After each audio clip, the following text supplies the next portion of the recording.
win eventually. 하나님께서 오늘 우리에게 주신 말씀은 디도서 3장 9절에서 11절까지 말씀입니다. 말씀을 봉독하겠습니다. 그러나 어리석은 변론과 족보 이야기와 분쟁과 율법에 대한 다툼은 피하라. 이것은 무익한 것이요 헛된 것이니라. 이단에 속한 사람을 한두 번 훈계한 후에 멀리하라. 이러한 사람은 내가 아는 바와 같이 부패하여 스스로 정죄한 자로서 죄를 짓느니라. 아멘. 자리에 앉으시 바랍니다. 지난주 우리는 굳세게 말해야 하는 것이라는 제목으로 함께 말씀을 나누었습니다. 우리가 굳세게 말해야 하는 것이 무엇입니까? 그것은 바로 미쁘신 하나님의 말씀, 우리를 구원하신 은혜다라고 말씀을 드렸죠. 우리의 의로운 행위로 말미암지 않고 오직 하나님의 긍휼하심을 따라 우리에게 베풀어 주신 그 그리스도의 은혜로 중생의 씻음과 성령의 새롭게 하심이 임했다라는 그 사실, 그래서 그곳으로 말미암아 우리가 하나님 나라의 상속자가 되었다라는 사실을 우리는 굳세게 말해야 합니다. 그리고 그렇게 굳세게 말해야 하는 이유는 바로 하나님을 믿는 자들로 하여금 조심하여 선한 일을 힘쓰게 하기 위함이다라고 말씀을 드렸습니다. 우리가 이렇게 앞서서 디도서 3장 1절부터 8절 말씀을 통해서 성도들이 사회생활에 대한 일반 지침과 또한 우리를 구원하시는 은혜가 무엇인지에 대해서 함께 이야기했고요. 이제 3장의 이제 마지막 부분 9절부터 11절 말씀을 통해서 피하고 멀리해야 하는 것이라는 제목으로 우리가 교회 공동체 속에 거짓 교사들과 이단에 속한 자들을 대하는 우리의 자세가 어떠해야 하는지에 대해서 함께 말씀을 나누도록 하겠습니다.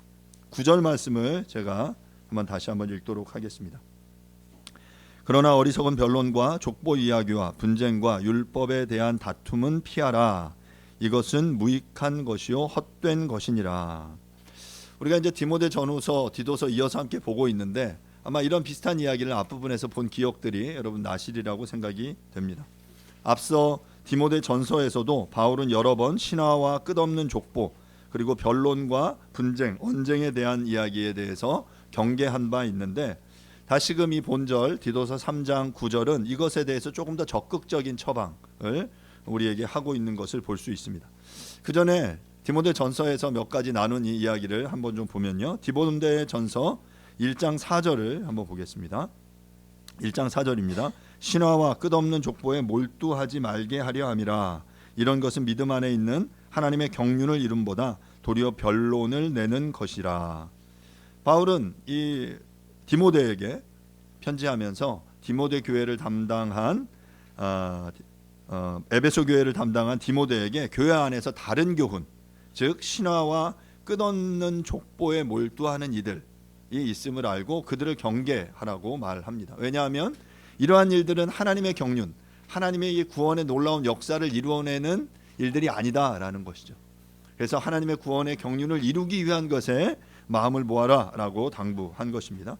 이어서 디모데전서 4장 7절은 또 이렇게 말하는데요. 망령되고 허탄한 신화를 버리고 경건에 이르도록 내 자신을 연단하라라고 말합니다. 바울은 디모데에게 그리스도 예수의 좋은 일꾼이 되기 위해서는 망령되고 허탄한 신화를 버려야 한다. 그리고 믿음의 말씀과 좋은 교훈으로 양육을 받기 위해서 경건에 이르도록 연습해야 한다라고 거듭 말하고 있는 거예요. 여러분, 망령되고 허탄한 신화는 이 시대가 우리에게 계속해서 주입하고 있는 어떤 가치들, 이야기들, 메시지들입니다. 이 세상은 끊임없이 우리에게 성공에 대해서 이야기를 합니다. 이 세상에서 우리가 성공하는 이야기, 그래서 어떤 방식으로 살아야 하는지, 그래서 네 자신이 가장 중요해라는 것을 이야기하면서 자기중심성을 극대화하는 방향으로 살아가는 것이 이 시대의 방향이야. 그리고 그것을 좇아야 해 하고 말하고 있는데 지금 바울은 그러한 것들은 허탄하고 망령된 신화다. 이런 것들을 버리고 경건에 이르려고 노력해야 한다라고 당부하고 있는 거죠. 이어서 디모데전서 6장 4절은 또 이렇게 말하는데요. 그는 교만하여 아무것도 말하지 못하고 변론과 언쟁을 좋아하는 자니 이로써 투기와 분쟁과 비방과 악한 생각이 나며. 디모데전서 6장에서는 다른 교훈을 말하며 그리스도 예수의 말씀과 경건에 대한 교훈을 따르지 않는 이들의 상태가 어떤지, 그들이 어떤 모습을 보이고 있는지를 이야기하고 있어요. 그들은 이 투기와 분쟁과 비방과 악한 생각을 나게 하는 그러한 삶을 살고 있다라는 거죠. 다시금 오늘 본문 9절을 제가 다시 한번 읽겠습니다. 그러나 어리석은 변론과 족보 이야기와 분쟁과 율법에 대한 다툼은 피하라. 이것은 무익한 것이요 헛된 것이다. 9절은 우리에게 피해야 하는 것이 무엇인지를 세 가지 이야기를 하고 있습니다. 그 세 가지는 바로 어리석은 변론과 족보 이야기, 또한 분쟁과 율법에 대한 다툼, 이러한 것들은 너희가 피해야 한다라고 말하고 있는 거죠. 그 내용을 좀 간단하게 우리가 좀 살펴보면 그 첫 번째로 피해야 할 것은 어리석은 변론입니다. 어리석은이라고 번역된 모로스라는 표현은 배움이나 학식이 없는, 신중하지 못한, 지혜가 없는, 쓸데없는, 불경건한, 불신앙적인 이런 다양한 의미를 지니는데요.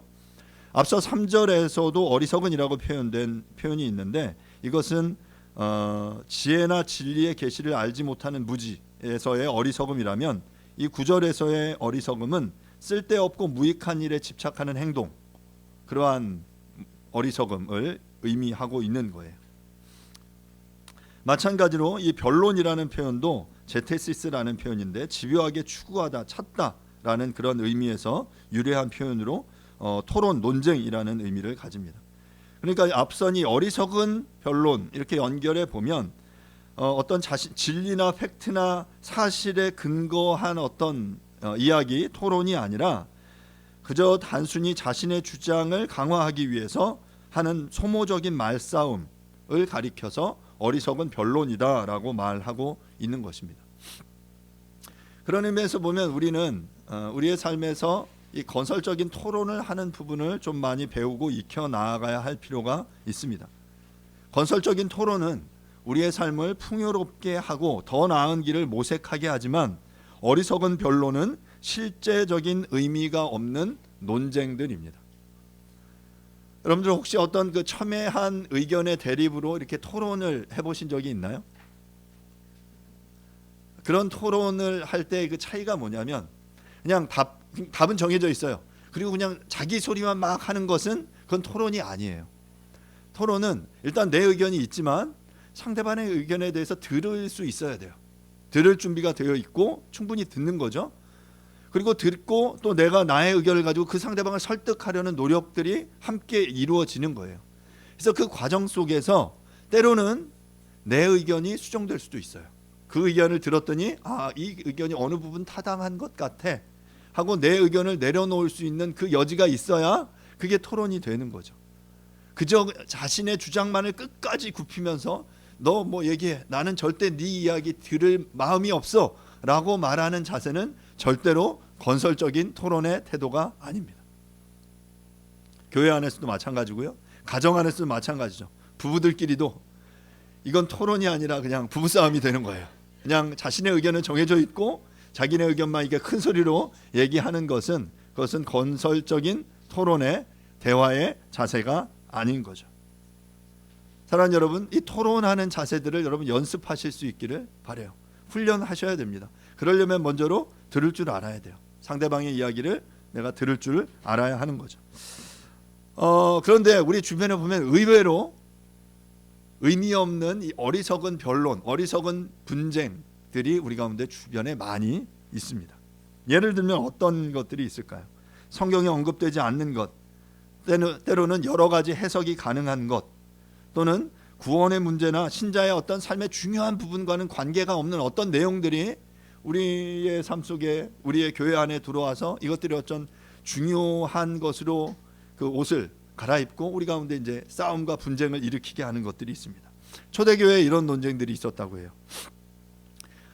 예수님의 옆구리가 이렇게 창이 찔렸는데 과연 어느 쪽일까? 오른쪽일까? 왼쪽일까? 또 이런 논쟁도 있었어요. 바늘이 뾰족하잖아요. 바늘이 뾰족한 바늘이 있는데 뾰족한 이 바늘 위에 천사가 몇 명이나 앉을 수 있을까? 이걸 가지고 신학자들이 박터지게 싸웠다 이거예요. 몇 명, 천사가 얼마나 앉을 수 있을까요? 또 예수님의 수의는 어떤 천으로 만들어졌을까? 여러분 이런 질문들은 질문해 볼 수 있죠. 이게 예를 들어 예수님이 찔렸을 때 예를 들어서 우리 그 창으로 찌른 사람이 오른손이었다면 예수님의 왼편일 확률이 높겠죠. 뭐 이런 것들 여러 가지 추론할 수 있지만 이것이 정확하다라고 말하기에는 조금 어려운 질문들입니다. 그리고 그것이 또한 어떤 의미에서 보면 구원과 관련돼서 또 그렇게 중요한 질문은 아니에요. 하등 쓸데없는 그 당시에는 이것이 중요하다라고 여겼지만 그런 의미 없는 이 변론들로 교회가 갈라지고 나뉘어지고 사람들이 싸우고 심지어 사람들을 죽이기까지 했습니다. 초대교회뿐만 아니라 지금의 우리 주변의 교회들도 이런 변론, 논쟁으로 홍역을 앓고 있습니다. 과거에 이런 고민들 들어본 적 있을 거예요. 교회 강대상에 십자가를 걸어도 되나 마나, 교회의 종탑의 십자가는 무슨 색깔로 해야 되나, 본당의 카펫은 무슨 색깔로 깔아야 하나, 어느 쪽은 빨간색이어야 되고 어떤 쪽은 녹색이어야 되고, 강대상 위에 드럼은 올려놔도 되나 안 되나, 그 이전에는 예배인도 할 때 기타를 사용해도 되나 안 되나, 이런 거 가지고 싸웠어요. 그리고 그 전에는 피아노도 논쟁의 대상이었습니다. 그래서 전통적인 교회에는 지금도 예배 중에 아무 악기도 쓰지 않고 마치 그 챈트로 육성으로만 찬양 인도를 하는 교회들도 있어요. 여러분 무엇이 맞습니까? 뭐가 맞죠? 십자가를 달아야 됩니까? 기타를 써도 됩니까? 드럼 쓰면 안 되나요?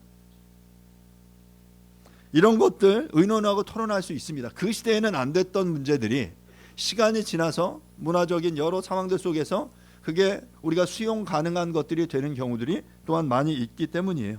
그래서 토론하면서 의견을 수정하고 반영하고 받아들인다면 그것은 건설적인 토론일 수 있어요. 똑같은 질문이라도. 하지만 답을 정해놓고 절대 안 돼, 왜냐하면 예전부터 안 했기 때문에, 그러면 그것이 잘못된 인습이 되는 거예요. 잘못된 전통이 되는 거죠. 잘못된 의미의 율법적인 논쟁, 소모적인 토론이 되는 것입니다. 사랑하는 여러분, 우리 성도들은 이러한 논쟁에 빠지지 말고 복음을 굳게 잡고 정말 그 믿음을 세우는 일에 힘써야 합니다. 두 번째로 피해야 할 것은 족보 이야기입니다.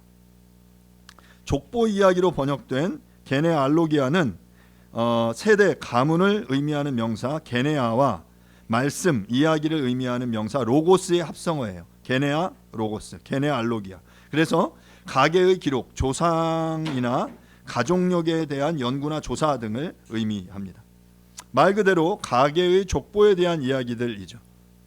많은 유대인들은 자신들이 하나님의 선택받은 선민이다라는 의식에 가득 차서 구약의 여러 이야기에서 출발하여 여러 가문들의 허구적인 이야기들을 만들어냈습니다. 이런 허구적인 이야기들의 근거에서 자신들의 우월성을 주장하려고 했어요.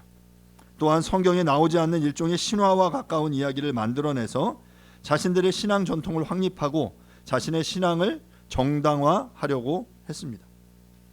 왜냐하면 유대인들에게 족보는 굉장히 중요했기 때문에 그렇죠. 특별히 유대인들을 향한 복음서였던 마태복음을 보면 마태복음 1장은 보시는 대로 아브라함과 다윗의 자손 예수 그리스도의 계보라라고 시작합니다. 족보의 이야기를 시작하고 있어요. 그들에게 있어서 아브라함, 다윗 아주 중요한 이들이었기 때문에 그런 것이죠. 그들의 족보를 읽을 때 우리는 감동하지 않지만, 하지만 그들은 자신들의 족보를 읽으면서 나의 할아버지, 나의 조상들의 이름이 언급되면서 그들은 은혜를 받았을 것입니다. 혹시 여러분 그 영화관에 가시면 영화 끝나면 이제 바로 퇴장하시잖아요. 근데 그 영화 끝에 이렇게 에피소드들 나오는 것들 있어서 기다리기도 하고, 또 가끔은 엔딩 크레딧에 그 사람들 이름이 올라가잖아요. 혹시 거기에 자신의 이름이나 내가 알고 있는 사람들의 이름이 올라간 것들을 혹시 본 적이 있습니까? 그걸 찾아본 적이 혹시 있으십니까? 내지는 여러분 어떤 책을 볼 때 책에 자신의 이름이 써 있는 것들을 찾아보신 적 있으세요? 나는 책을 써본 적이 없어서 그러십니까? 저는 제가 뭐 책을 직접 쓴 적은 없지만 책의 인사말에 여러 번 제 이름이 올라간 적이 있어요. 제가 아는 교수님 몇 분들이 이제 책을 쓰실 때 책 쓰고 나서 이제 검토자로 몇 명을 이제 이렇게 자원을 받았을 때 제가 이제 제가 하겠다고 그래서 몇 번 했어요. 그랬더니 그분들이 꼭 그 검토에 참여하셨던 이름을, 사람들의 몇 명 이름을 그 처음 시작하는 감사의 글에 꼭 넣어 주시더라고요. 그러면 제가 책을 그리고 책이 나오면 그 책을 받아요. 교수님이 선물로 주시잖아요. 그러면 그 책을 쫙 보고 어디부터 볼까요? 저는 어디부터 찾을까요? 감사의 글부터 봅니다. 내 이름이 잘 나와 있나. 근데 여러분들은 그 글들 보면서 별로 감동이 없잖아요. 혹시 이제 찾다가 내가 아는 목사님 이름 이분 맞나 하면 또 다시 한번 볼 수는 있겠지만 저는 그렇게 의미 있게 그 내용들을 찾아봅니다. 마찬가지로 혹시 이렇게 뭐 학위 논문을 쓰신 분들 혹시 있습니까? 학위 논문 쓸 때 가장 신경 써서 쓰는 글 중에 하나는 감사의 글이에요. 목차도 그렇고 초록도 아주 주의 깊게 쓰지만 가장 마지막에 감사의 글 쓰면서 누구에게 혹시 빼놓은 사람 없을까 하고 막 고민하면서 몇 번의 검토를 합니다.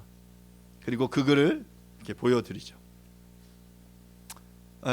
마찬가지로 이스라엘에게 있어서 족보는 그런 의미였어요. 내가 알고 있는, 내가 사랑하는 가장 가까운 사람들의, 조상들의 이름들이 나열되어 있기 때문에 그것들을 아주 주의 깊게 읽었고, 그리고 그 속에서 나와 연관된 어떤 이야기를 의도적으로 만들어내려고 시도했습니다. 그리고 그것들이 막 이렇게 과장되다 보니까, 우리도 이야기를 하다 보면 막 과장되는 경우들이 있잖아요. 그래서 막 부풀리다 보니까 이게 이야기가 약간 때로는 산으로 가는 경우들이 많이 있었어요. 그래서 그런 유대인들의 족보 자랑이 초대교회 안에 혼란의 원인이 되기도 했습니다. 바울은 이러한 형식적이고 생명력이 없는 행위들을 어리석고 쓸데없는 것이다 라고 말하고 있는 것입니다. 족보를 연구하고 선조들의 신앙 업적을 이야기하고 그것들을 통해 자신들의 필요한 때로는 부족한 부분을 채우려고 했던 시도들은 의미 있는 것이지만, 하지만 그것들이 과도하게 흘러서 자신의 어떤 부족함을 채우기 위한, 자신의 어떤 자존감을 높이기 위한 어떤 그런 행동으로 나타날 때 그것은 공동체를 위태롭게 하고 파괴하는 행동이 될 수 있기 때문이죠. 그래서 세례요한은 이렇게 말했는데요. 마태복음 3장 9절입니다. 속으로 아브라함이 우리 조상이라고 생각하지 말라. 내가 너희에게 이르노니 하나님이 능히 이 돌들로도 아브라함의 자손이 되게 하시리라. 이스라엘 백성들은 자신이 아브라함이 우리의 조상이라는 건 너무 자랑했어요. 자랑스러워 할 만하죠. 그런데 이것들, 너희들이 이런 것들만 가지고 자랑하고 정말 본질은 놓쳐버린다면, 아브라함의 자손으로서 그 삶의 모습을 제대로 살아내지 않는다면 내가 이 돌들로도 아브라함의 자손이 되게 할 거야 라고 말하는 거예요. 제가 얼마 전에 뉴스를 읽으면서 백범 김구의 증손이 이번에 그 뭐 대통령 후보로, 대통령이 아니라 국회의원 이렇게 뭐 후보로 나온다라는 이야기를 들었어요.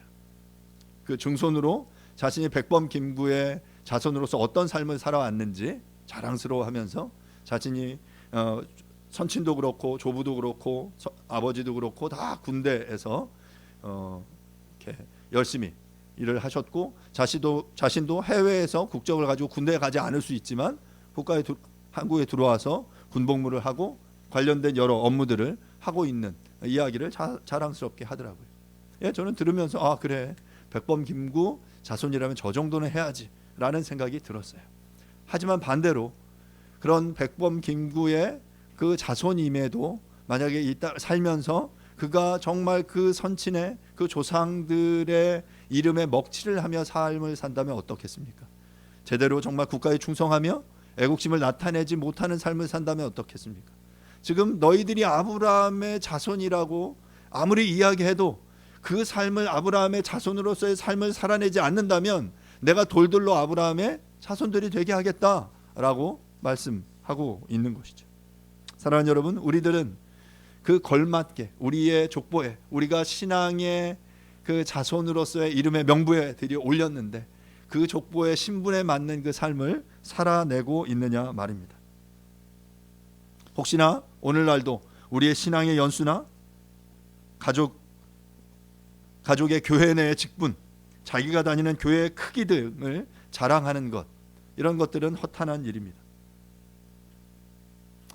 자랑할 만한 일들이 있을 수 있겠죠. 하지만 내가 그 삶을 따라가지 못하면서 그냥 껍데기만을 자랑하는 그러한 어떤 모습은 우리가 족보를 자랑하는 것에 지나지 않는다라는 것이죠. 우리가 자랑해야 할 것은 오직 하나, 예수 그리스도 그분이심을 반드시 기억할 수 있기를 간절히 바랍니다.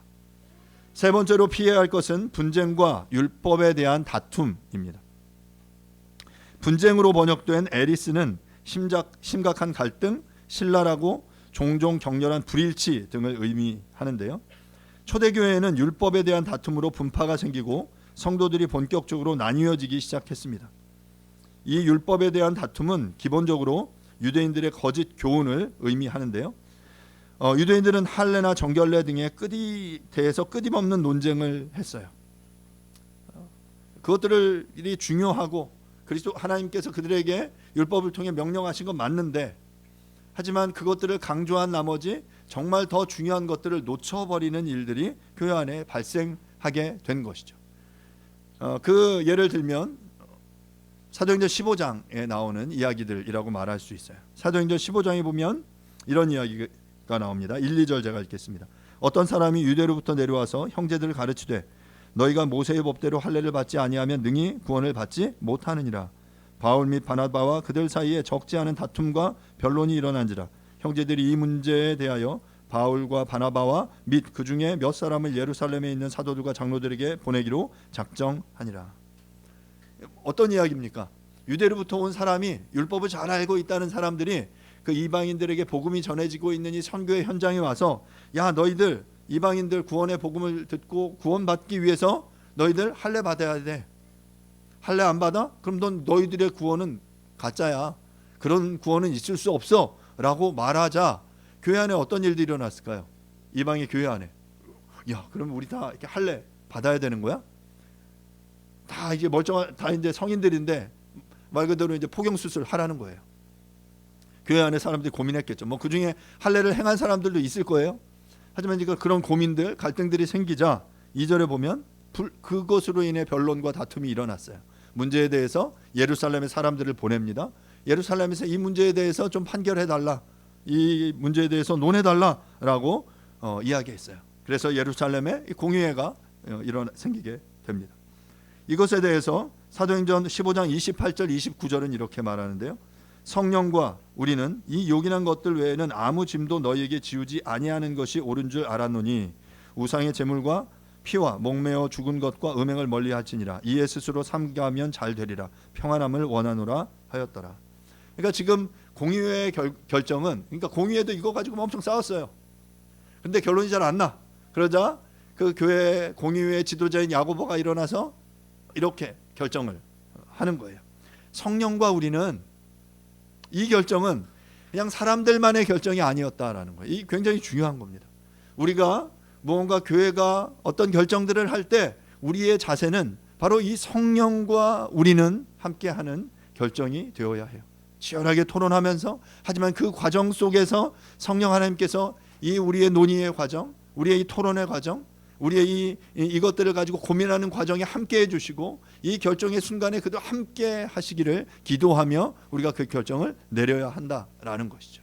그러면서 이런 결정을 내리는 거예요. 성령과 우리는 정말 중요한 것들 외에는 너희에게 짐지우지 않겠다. 그러니까 지금 할례를 받아야 되냐 말아야 되냐는 중요한 비본질적인 이야기야. 요긴한 게 아니야 라고 지금 결정을 한 거예요. 할례 받아도 돼. 그게 중요하다고 생각하면 받아라. 하지만 그것 자체가 너희를 구원하냐 구원하지 않느냐의 문제가 아니다 라는 거예요. 그러면서 우상의 제물과 피와 목매어 죽은 것과 음행을 멀리해라. 그러니까 우상 숭배와 음행을 멀리하는 것, 이것은 구원과 관련 중요한 부분이야. 너희들이 이 부분은 반드시 지켜야 하지만 그 외에 다른 것들을 가지고 너희들의 구원의 문제에 발목을 잡는 일은 없어야 되겠다라고 성령과 우리는 결정을 내리게 되는 것이죠. 결국 이 결정이 어떤 결과를 일으키는지 아십니까? 여러분, 이 사도행전 15장의 이 공유의 결정으로 말미암아 구원이 이방인에게 전해질 수 있게 된 거예요. 만약에 이 결정이 없었다면 여전히 이 구원은 이 이스라엘 안에만 머물러 있었을 거예요. 이 율법을 다 지키지 않으면 너희는 구원받을 수 없어. 다 이쪽으로 들어와야 돼. 라고 이제 벽을 치고 담을 쌓고 하는 그런 행위들로 구원은 이렇게 제한되었을 것입니다. 그런데 지금 교회가 이 고민들 속에서 성령과 우리는 고민하며 이것들에 대해서 이 담을 헐고 이제 이 구원이 우리에게만이 아니라 예루살렘과 온 유대와 사마리아와 그 다음 어디? 벽을 헐고 땅끝까지 이르는 결정을 교회가 하게 되는 거예요. 이방인에게 복음을 전해도 좋다. 그리고 그것에 할례를 요구하는 것, 그거는 불필요한 짐이야. 요긴한 것이 아니야. 반드시 행해야 하는 가장 그 중요한 진리의 핵심 요소가 아니다라고 교회는 결정했습니다. 그리고 이제 복음은 땅끝까지 전해지게 된 거죠. 만약에 그때 이 결정이 없었다면 우리들에게 복음이 전해질 수 없었을지도 모릅니다. 결국 이 결정으로 말미암아 이 구원의 거대한 물줄기가 이제 이방을 향해 온 땅을 향해 흘러가게 된 것입니다. 이처럼 많은 유대인들은 이러한 율법의 내용을 가지고 논쟁하기를 좋아했습니다. 정말 논의가 필요한 중요한 논쟁도 있었지만 대부분은 발목을 잡기 위한 것들이었습니다. 유대인들은 이러한 율법적인 논쟁이 그리고 그 논쟁에 열중하는 것이 종교적인 것이다 라고 착각하고 있었어요. 바울은 이런 의미 없는 율법적 다툼의 시간을 허비하기보다 그 시간과 열정을 복음을 증거하는 선한 일을 위해 써라 라고 말하고 있는 것입니다. 우리 주변에도 이런 사람들이 있을 수 있습니다. 입을 열 때마다 종교적인 것을 이야기하는 것 같지만 하지만 그 종교적인 변론과 논쟁으로 상대방의 발목을 잡으려고 하는 태도는 절대로 피해야 하는 태도임을 여러분들 기억하실 수 있기를 간절히 바랍니다. 이 토론과 우리의 수고와 노력이 선한 일을 행하고 하나님을 영화롭게 하고 복음을 증거하는 일에 도움이 되느냐, 그 기준을 가지고 고민해야 하는 것이죠. 또한 우리가 잘 알고 있듯이 고린도 교회는 자기가 누구를 통하여 하나님께 은혜를 받았느냐에 따라 분파가 생겼고 분쟁이 발생했습니다. 고린도전서 1장 11절부터 13절입니다. 제가 읽겠습니다. 내 형제들아, 글로웨의 지편으로 너희에 대한 말이 내게 들리니 곧 너희 가운데 분쟁이 있다는 것이라. 내가 이것을 말하거니와 너희가 각각 이르되 나는 바울에게, 나는 아볼로에게, 나는 게바에게, 나는 그리스도에게 속한 자라 한다는 것이니 그리스도께서 어찌 나뉘었느냐? 바울이 너희를 위하여 십자가에 못 박혔으며 바울의 이름으로 너희가 세례를 받았느냐? 사람들이 나는 바울파야, 나는 아볼로파야, 나는 게바, 베드로파야, 나는 그리스도파야 라고 교회가 나뉘었어요. 왜냐하면 그에게 교훈을 듣고 가르침을 받고 때로는 그에게 세례를 받았기 때문에 나는 그의 라인이다 라고 줄을 서는 일들이 고린도 교회 안에 생겼습니다. 바울이 이야기하죠. 13절에 그리스도가 어떻게 나뉘었느냐? 너희 바울파, 그리스도파, 게바 이거 다 쓸데없는 거야. 물론 처음 신앙을 시작하면서 누구에게 그런 영향을 받을 수 있죠. 그리고 그것들은 당연한 것입니다.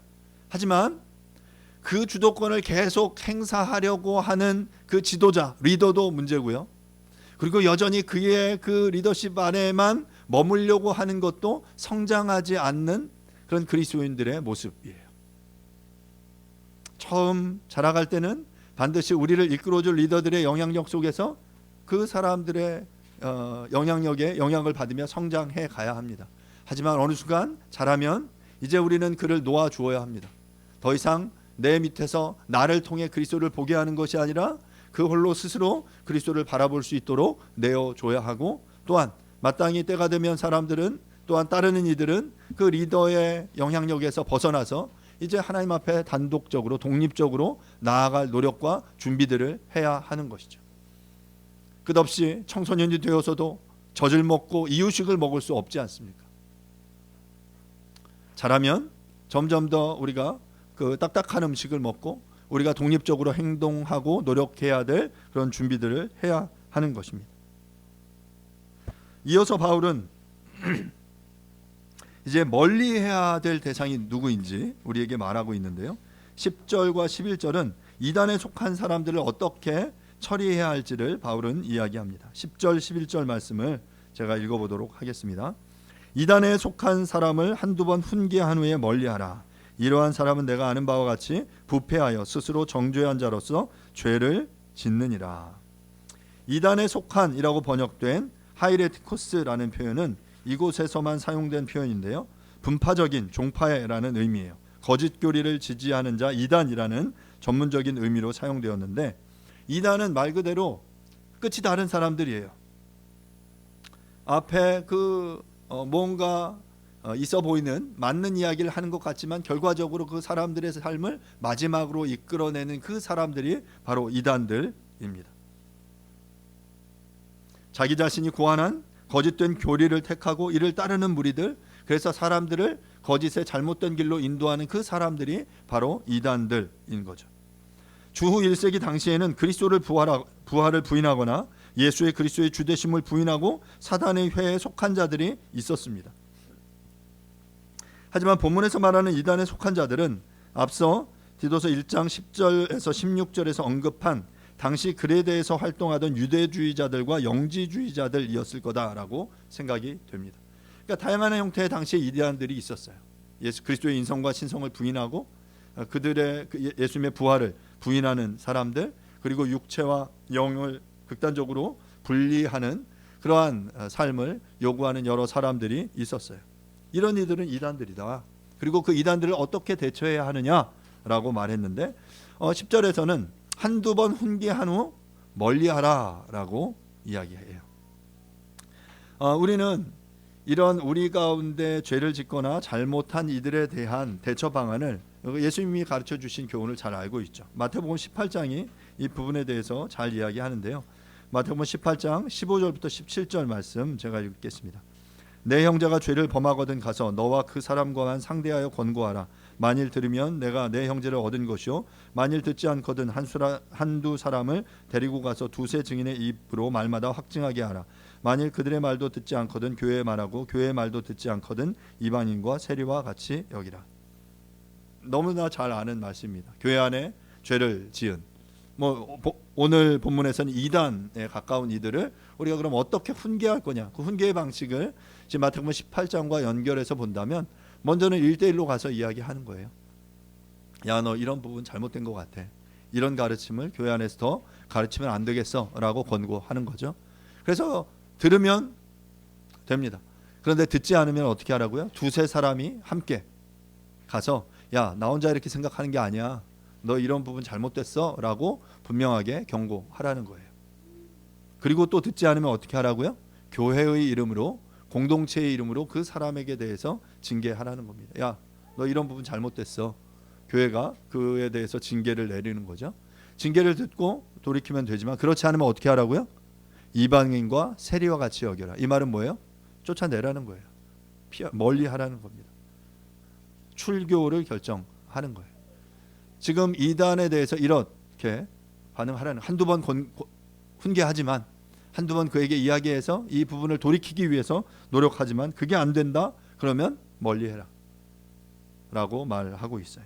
훈계라고 번역된 누네시아라는 표현은 누스라는 표현, 마음과 영, 정신을 의미하는 누스와 노타 두다라는 의미의 티테미의 합성어인데요.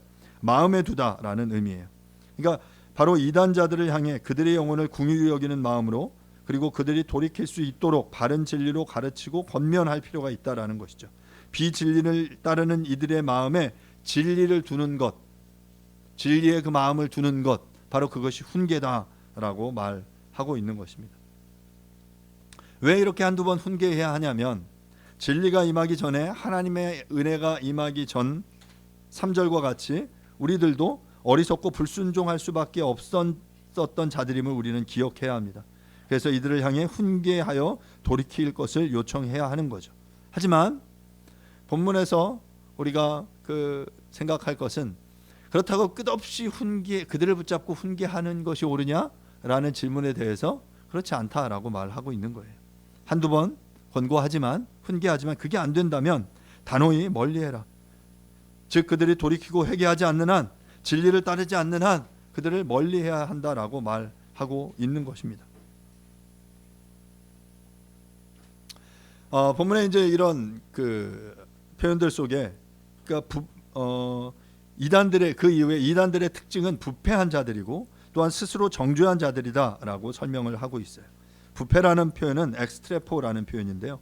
밖으로라는 에크와 변하다, 향하다라는 스트레포의 합성어예요. 나쁜 쪽으로 변하다, 악화되다, 나쁜 길에 빠지다. 그러니까 완료형으로 사용됐는데 그런 상태에 빠져서 나쁜 상태로 지속되고 있는 그런 상태이라는 거예요.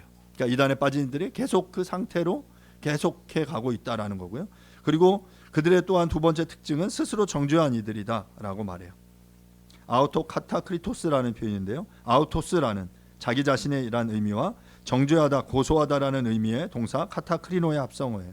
스스로 정죄한, 스스로 유죄 판결을 받은이라는 의미이죠. 스스로 죄를 짓고 진리에서 떠난 것을 알면서도 의도적으로 죄를 짓는 상태에서 벗어나지 않고 이를 도리어 즐기는 상태, 바로 그것이 이단에 속한 이들의 특징이다라고 말하고 있습니다. 자, 그러면 우리가 좀 생각해 볼 것은 이단에 속한 이들을 멀리하라는 것이 어떤 섣부른 포기를 의미하느냐라는 거예요.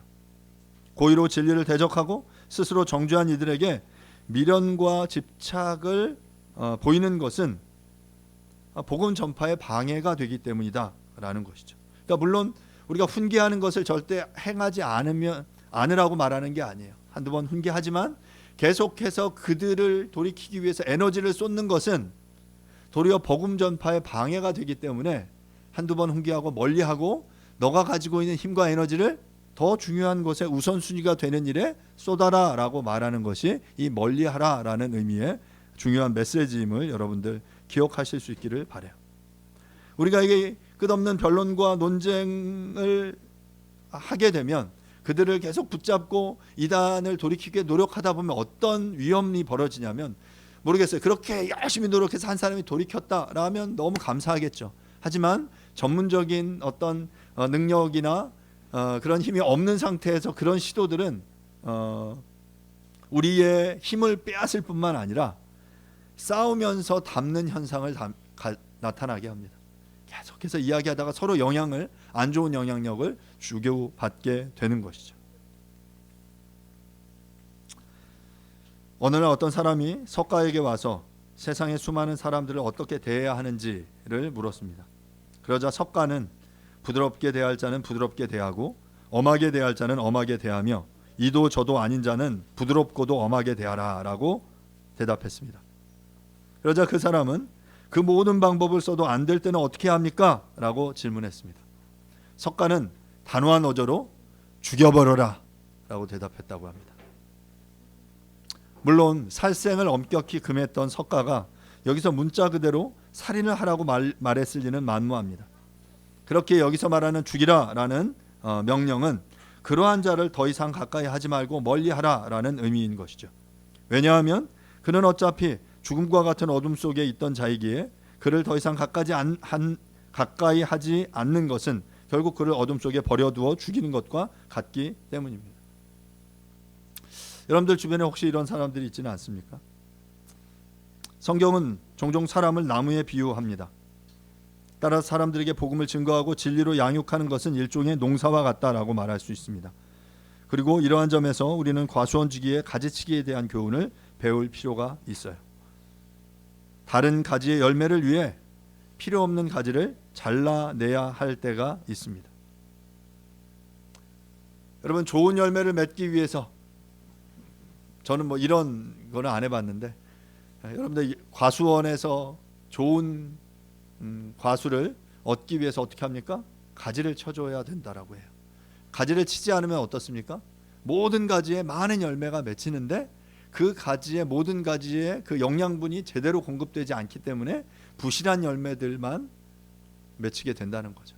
그래서 그 필요 없는 가지들은 잘 잘라내야 그 영양분이 필요한 곳에 골고루 충분히 가서 그곳에 풍성한 과실이 맺게 된다라는 것이죠.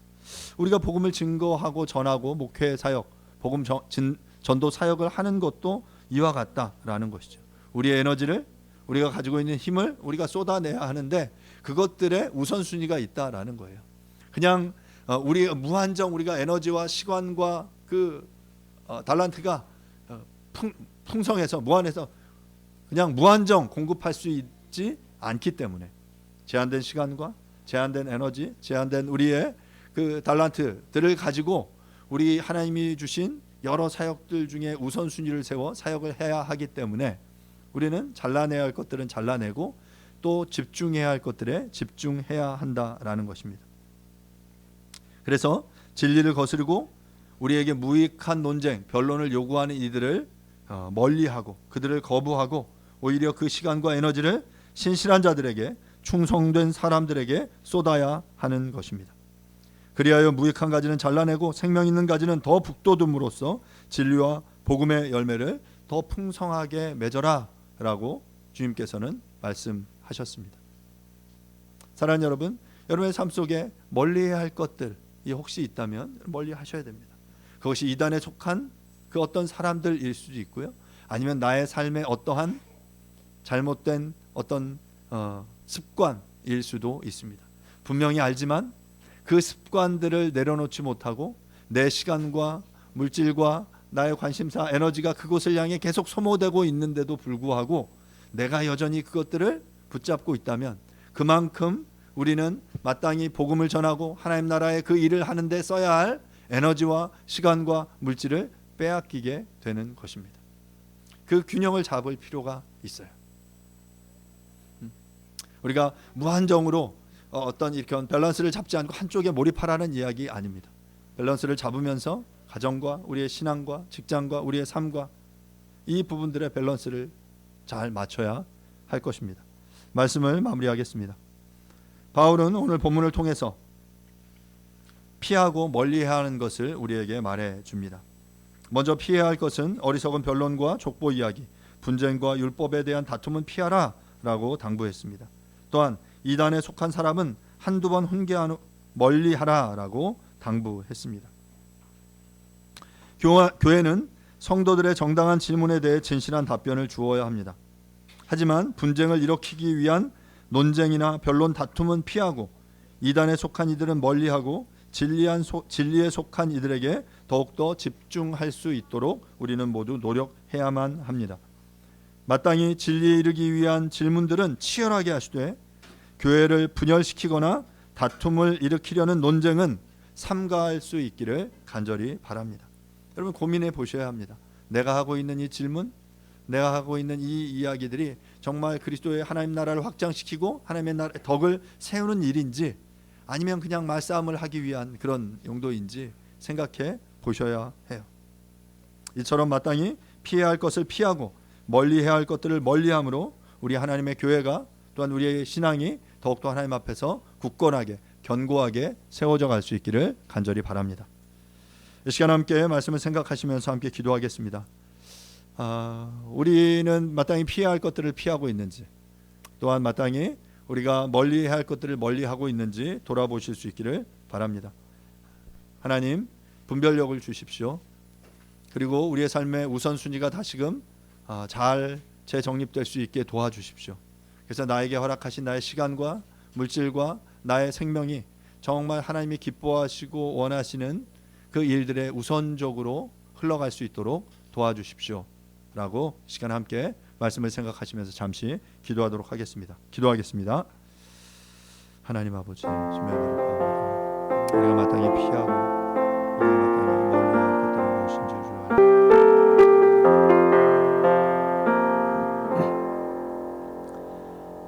그러나 어리석은 변론과 족보 이야기와 분쟁과 율법에 대한 다툼은 피하라. 이것은 무익한 것이요 헛된 것이니라. 이단에 속한 사람은 한두 번 훈계한 후에 멀리하라. 이러한 사람은 내가 아는 바와 같이 부패하여 스스로 정죄한 자로서 죄를 짓느니라. 주님, 우리가 마땅히 피해야 할 것들을 피할 수 있는 안목과 지혜를 주십시오. 멀리해야 할 것은 온전히 멀리할 수 있는 이 결단력을 우리에게 허락하여 주십시오. 그리하여 우리에게 허락하신 주님의 은사와 재능과 시간과 물질과 생명이 하나님의 영광과 하나님의 나라를 위하여 온전히 풍성하게 사용되어질 수 있도록 도와주시옵소서. 하나님, 혹시 우리의 삶의 우선순위가 어그러져 있지는 않습니까?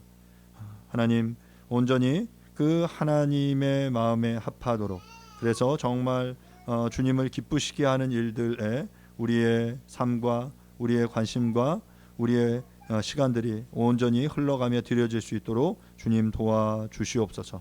피할 것은 피하고 멀리할 것은 멀리하되 우리가 마땅히 집중해야 할 것들에 집중할 수 있는 지혜와 안목을 우리에게 허락해 주시기를 간절히 원합니다. 감사드립니다. 예수님의 이름으로 기도합니다. 아멘. 교리문답 5번 문항입니다. 하나님은 또 무엇을 창조하셨습니까? 하나님은 능력 있는 말씀으로 만물을 창조하셨습니다. 그분이 창조하신 세계는 매우 좋았습니다. 모든 것은 그분의 사랑의 통치 아래 번성하였습니다. 아멘. 아멘. And eventually